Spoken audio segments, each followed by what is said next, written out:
Delaware, and all along Delaware's coast, flooding had started in earnest this morning. Brian Todd is there for us. He is in Rehoboth Beach, Delaware. Brian, how are conditions where you are?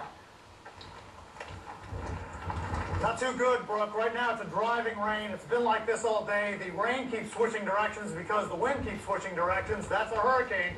Right now I'm standing on the boardwalk of Rehoboth Beach, Delaware. Officials here are very worried about how this boardwalk's going to hold up. As I walk past the gazebo here, I'll be out of your sight for just a second. As I walk toward the surf and the beach erosion are what they're worried about as it relates to the boardwalk and the hotels and businesses along here.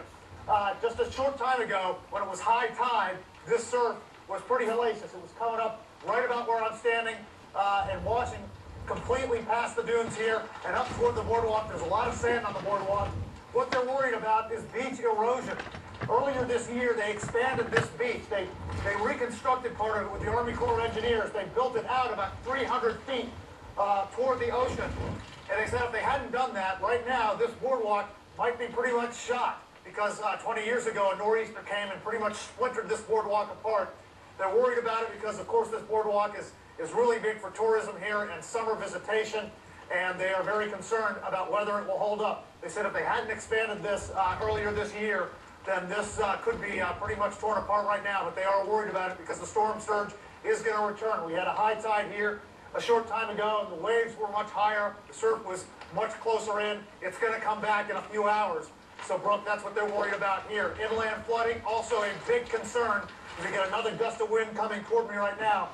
Inland flooding not far from here in Lewis Beach, Delaware. A lot of roads are closed because they're pretty much flooded out. Coastal roads running parallel to the ocean, pretty much unusable right now.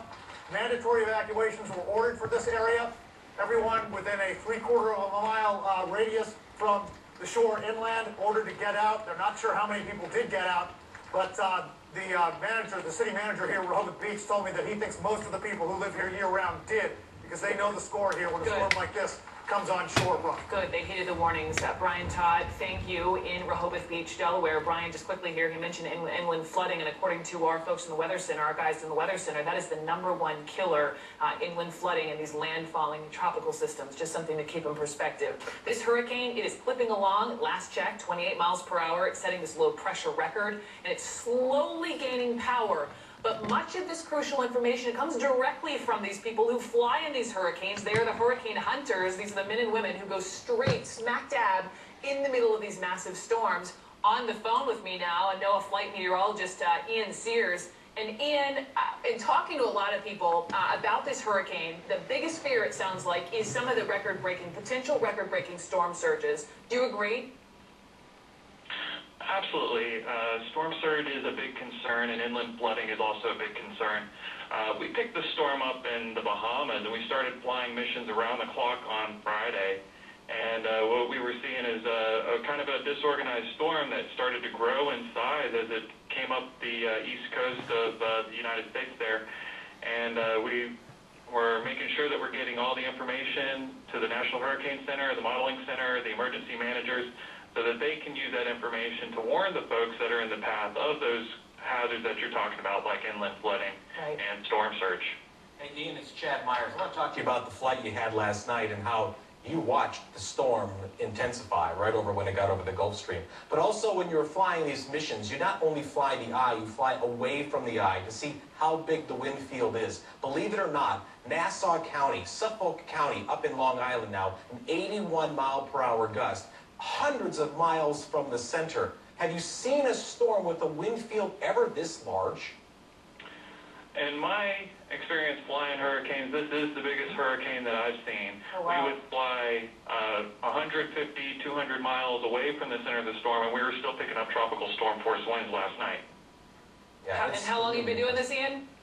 This is my 4th season. Okay.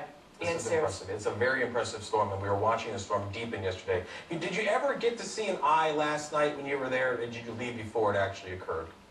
No, we picked up the eye. We were the first flight in that started seeing the eye form after we started seeing it on satellite. It was really impressive. We started seeing it from about 150 nautical miles, 200 nautical miles out, and on the radar. And that gave us a really good target to head the plane in. And while we were out there, we saw the convection burst on the north side of the storm. It was a very impressive sight to see on radar, and being that far north, and as you were mentioning, it's starting to interact with the Gulf Stream there a little bit, so maybe giving it a little bit of extra energy to intensify last night. In the middle of this hurricane who flew, Ian Sears, thank you for jumping on the phone.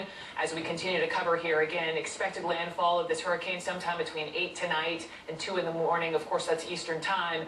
Want to take... I got to update that. Go for it. It's going to make landfall within 3 hours. Within 3 hours. Yes, absolutely. Within 3 hours, you heard it here from Chad, this landfall from this hurricane. After this quick break, I want to talk. We apparently have a reporter who is standing by near this crane. This is, again, this is West 57th between 6th and 7th Avenues in Manhattan because of the wind. We'll talk to that reporter after this.